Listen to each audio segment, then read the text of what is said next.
ത്തിന്റെ സ്കെയില് വേറെ, നിയമത്തിന്റെ സ്കെയില് വേറെ. നിയമത്തിന്റെ അളവുകോല് കൊണ്ട് മഹബത്തിനെ അളക്കല്ലേ മോനെ. അതുകൊണ്ട് റസൂലുള്ളാഹിന്റെ മേൽ നന്നായി സ്വലാത്ത് ചൊല്ലണം. കുറ്റം പറയുന്ന ഒരു കക്ഷിയോടും നീ തർക്കിക്കാൻ പോകരുത്. കാരണം അപ്പ റസൂലുള്ളാഹിനെ അവര് കുറ്റം പറയുന്നത് നമ്മൾ കേൾക്കേണ്ടി വരുമല്ലോ.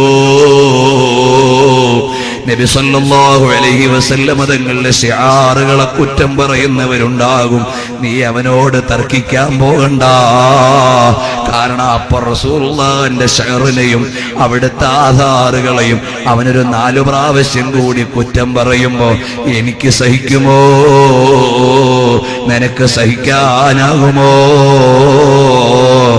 അപ്പൊ നീ കാരണമായി ഒരുത്തൻ ഹബീബിന്റെ ആധാറിനെ കുറ്റം പറഞ്ഞാൽ, ഒരു ആലിമിനെ ചീത്ത പറഞ്ഞാൽ, നീ അതിന് കാരണക്കാരനായില്ലേ? നീ അത് കേൾക്കേണ്ടി വന്നില്ലേ? നീ അതിന് കുറ്റക്കാരനായില്ലേ? ഇന്ന് കുറെ സോഷ്യൽ നെറ്റ്വർക്ക് എന്ന് പറഞ്ഞ് മുസീബത്ത് വന്നിരിക്കുന്നു. അതിന്റെ പിന്നാലെ സമയം കൊല്ലരുതേ മോനെ. എനിക്കും നിനക്കും വയസ്സെവിടെ? സ്വലാത്ത് ചൊല്ലാൻ നേരമുണ്ടോ? ഖുർആൻ ഓതാൻ നേരമുണ്ടോ? ദിക്ർ ചൊല്ലാൻ നേരമുണ്ടോ? ആ നേരമൊക്കെ നീ ലൈക്കും ഷെയറും ഉണ്ടാക്കിയിട്ട് സമയം കളഞ്ഞില്ലേ മോനെ?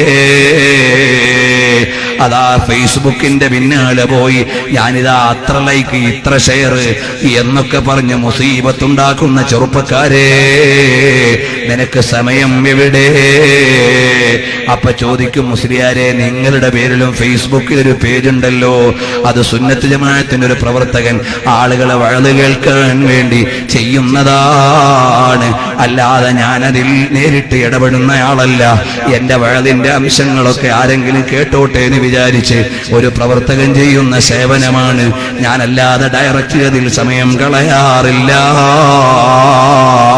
കൂട്ടുകാരാ, നീ അങ്ങനെ അതിന്റെ പിന്നാലെ പോയി സമയം കൊല്ലണ്ട. ടി ഉസ്താദ് ഒരു ജീവിതം കൊണ്ട് ഈ വലിയ സ്ഥാപനമുണ്ടാക്കി രാപ്പകലുകൾ ഇബാദത്ത് ചെയ്തു. ഇന്ന് ഞാനും നീയും മരിച്ചാൽ ബാക്കി എന്തുണ്ട് മോനെ? ഞാനും നീയും ഉണ്ടാക്കിയ വല്ല ദീനീ സ്ഥാപനവും ഉണ്ടോ? നമ്മൾ പഠിപ്പിച്ച ആലിമീങ്ങളുണ്ടോ? നമ്മൾ ഇബാദത്ത് ചെയ്ത രാത്രികൾ എണ്ണാനുണ്ടോ? ഇതൊന്നുമില്ലാത്ത നമ്മൾ ഇങ്ങനെ വെറുതെ ആരാന്റെ പിന്നാലെ ഏതെങ്കിലുമൊക്കെ മുസീബത്തുകളുടെ പിന്നാലെ കറങ്ങരുത്. ഫേസ്ബുക്കിലൂടെ ആയാലും ഗീബത്ത് തന്നെ, നമീമത്ത് തന്നെ, തോന്നിവാസ ചിത്രങ്ങൾ തോന്നിവാസം തന്നെ. ആ സമയത്തൊന്ന് സ്വലാത്ത് ചൊല്ലി ഹബീബായ നബി തങ്ങളുടെ മേൽ മഹബത്ത് വെച്ചോ മോനെ.